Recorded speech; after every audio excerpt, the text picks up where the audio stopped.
నా ప్రియ పరలోకపు తండ్రి యేసయ్య, ఈ రాత్రి నీ సన్నిధిలో మేము మౌనముగా నిలబడి ఉన్నాము. మా మనస్సులు భారముగా ఉన్నాయి ప్రభువా. అప్పుల భారంతో, ఆర్థిక ఒత్తిడితో నిద్ర కూడా సరిగ్గా రావట్లేదు తండ్రి. కానీ నాకు తెలుసు, నీవు అసాధ్యాన్ని కూడా సాధ్యం చేసే దేవుడువు.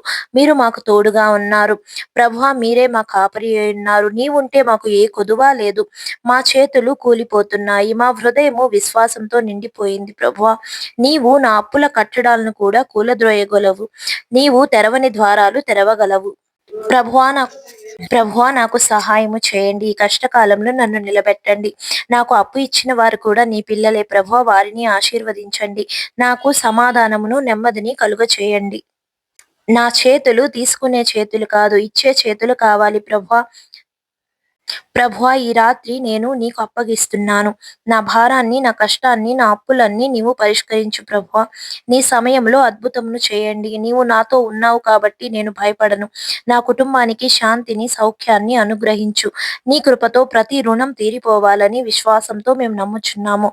నమ్ముట నీ వలనైతే నమ్మువానకు సమస్తము సాధ్యమే అన్న యేసుక్రీస్తు నామంలో ఈ ప్రార్థన మనవులు అడిగి వేడుకొని ఉన్నాము తండ్రి. ఆమేన్.